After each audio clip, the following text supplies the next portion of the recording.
ನೋಡಿ ಸರ್, ಇದು ಏನು ಕಾಣ್ತೈತೆ, ಈ ರಸ್ತೆಗೆ ಬಂದಿರುವಂಥ ಜಾಗ 4.5 ಎಕರೆ. ಇದು ತಾರೋಡ್ಗೆ ಎಸ್ಟಿಮೇಟ್ ಆಗೈತೆ, ಅರ್ಧ ಗಂಟೆ ಆಗೈತೆ. ಇನ್ನೂ 1 ಕಿಲೋಮೀಟ್ರ್ ಮೇಲೆ ತಾರೋಡ್ಗೆ ಆಗಿಲ್ಲ. ನೋಡಿ, ಈ ಕಡೆಯಿಂದ ಬಂದರೆ ಮೈಸೂರು ಹೈವೇ ರೋಡಿಂದ ಒಳಗಡೆಗೆ 1 ಕಿಲೋಮೀಟ್ರ್ ಬರ್ತದೆ. ಒಂದು ಅರ್ಧ ಕಿಲೋಮೀಟ್ರಿಂದ 1 ಕಿಲೋಮೀಟ್ರು ಈ ಕಡೆಯಿಂದ ಬಂದ್ರೆ, ಈ ಕಡೆಯಿಂದ ಬಂದರೂ ಬರ್ತದೆ. ಲ್ಯಾಂಡ್ ಕಡೆ ತೋರಿಸ್ತಾಯಿದ್ದೀನಿ ನೋಡಿ. ಇದೇ ಲ್ಯಾಂಡು ನೀರಾವರಿ ಗದ್ದೆ. ನೀರಾವರಿ ಅಂದರೆ ತೋಟ ಬೇಕಾದ್ರೂ ಮಾಡ್ಬೋದು, ಗದ್ದೆ ಬೇಕಾದ್ರೂ ಮಾಡ್ಬೋದು. ಹೆಚ್ಚು ಕಮ್ಮಿ ರೋಡ್ಗೆ ಒಂದು 300 ಅಡಿ 400 ಅಡಿ ಮೇಲೆ ಬರ್ತದೆ ಈ ರಸ್ತೆಗೆ. ನೋಡಿ, ಇದೇ ಜಾಗ ನೋಡಿ, 4.5 ಎಕರೆ ಬಂದಿರುವಂಥ ಜಾಗ. ಕುಂಟೆ 1,25,000 ಹೇಳ್ತಾ ಇದ್ದಾರೆ. ನೆಗೋಷಿಯಬಲ್ ಆಗುತ್ತಾ. ತೋಟ ಬೇಕಾದ್ರೂ ಮಾಡ್ಬೋದು, ಏನು ಬೇಕಾದ್ರೂ ಮಾಡ್ಕಿರ್ಬೋದು. ಆಮೇಲೆ ವಾಟ್ರ್ ಬೆಟ್ಟತ್ತು ತುಂಬ ಚೆನ್ನಾಗಿದೆ ನೋಡಿ.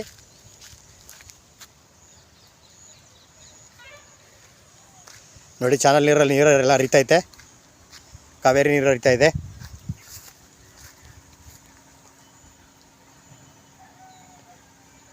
ಈ ಚಾನಲ್ಗೆ ಅಟ್ಯಾಚ್ ಆಗಿರುವಂಥ ಜಾಗ 4.5 ಎಕರೆ. ಇದು ಮೈಸೂರಿಂದ 35 ಕಿಲೋಮೀಟ್ರ್ ಆಗ್ಬೋದು. ಮೈಸೂರಿಂದ ಮಳವಳ್ಳಿಯಿಂದ ಒಂದು 12 ಕಿಲೋಮೀಟ್ರ್ ಆಗ್ಬೋದು. ಇದೇ ಜಾಗ ನೋಡಿ, 4.5 ಎಕರೆ. ಫುಲ್ ಹೆಚ್ಚು ಕಮ್ಮಿ ರೋಡ್ಗೆ ಒಂದು 450 ಅಡಿ 500 ಅಡಿ ಇದೆ.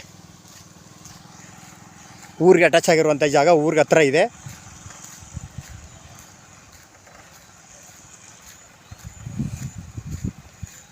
ಹೈವೇಗೆ 1 ಕಿಲೋಮೀಟ್ರ್ ಬರ್ತದ. ಈ ನೀಲಗಿರಿ ಸುತ್ತ ಏನಿದೆ ಹಿಂಗೆ ಕಟ್ಕೊಂಡು ನೋಡಿ, ಲೆಫ್ಟ್ ತೋರಿಸ್ತಾ ಇದ್ದೀನಿ. 4.5 ಎಕರೆಯಿಂದ ಬಂದಿರುವಂಥ ಜಾಗ.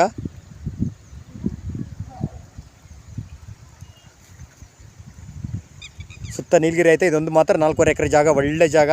ತೋಟ ಮಾಡ್ಕಿರೋರ್ಗಂತೂ ಸೂಪರಾಗಿದೆ. ಇದು ಜಾಸ್ತಿ ಮಳೆಗಾಲ ಊದ್ರೆ ಮಾತ್ರ ಕಾವೇರಿ ನೀರು ಚಾನಲ್ ಬರೋದು. ತೋಟ ಮಾಡಿದ್ರು ಕೂಡ ಏನು ಶೀತಾಗಲ್ಲ. ಇದು ಬೆಂಗಳೂರಿಂದ 112 ಕಿಲೋಮೀಟ್ರ್ ಆಗುತ್ತಾ.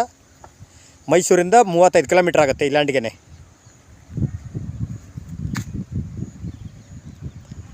ವಾಟ್ರ್ ಬೆಟ್ಟಲ್ಲೇ ತುಂಬ ಚೆನ್ನಾಗಿದೆ. ಬೋರ್ ಹಾಕ್ಸ್ತಾರಂತೂ.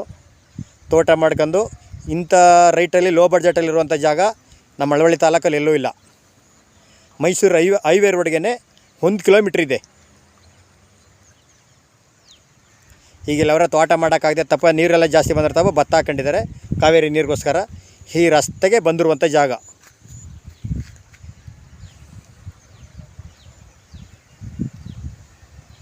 ಜಾಗ ಅಂತೂ ತುಂಬ ಚೆನ್ನಾಗಿದೆ. ಇಲ್ಲವರು ಎಲ್ಲ ಪಾತ್ಪತ್ತಿ ಮಾಡ್ಕೊಂಡು ಸ್ಟೆಪ್ ಮಾಡ್ಕೊಂಡು ಭತ್ತ ಬೆಳೀತಾ ಇದ್ದಾರೆ. 4.5 ಎಕರೆ ಐತೆ. ಕುಂಟೆ 1.25 ಹೇಳ್ತಾರೆ. ಕೂತ್ಕೊಂಡ್ರೆ ಹೆಚ್ಚು ಕಮ್ಮಿ ನೆಗೋಷಿಯಬಲ್ ಆಗ್ಬೋದು. ಜನರಲ್ಲು ಪರ್ಚೇಸ್ ಮಾಡಿರುವಂಥ ಜಾಗ. ಲೀಗಲ್ ಡಾಕ್ಯುಮೆಂಟು ಡೈರೆಕ್ಟ್ ರಿಜಿಸ್ಟ್ರೇಷನ್ಗೆ ಐತೆ. ಈ ರಸ್ತೆಗೆ ಹೆಚ್ಚು ಕಮ್ಮಿ 400-500 ಅಡಿ ಬರ್ತದೆ. ಯಾರು ಬೇಕಾದ್ರೂ, ಇಬ್ಬರು ಬೇಕಾದ್ರೂ ಮಡಿಕೋಬೋದು, ಒಬ್ಬರು ಬೇಕಾದ್ರೂ ತೊಗೋಬೋದು.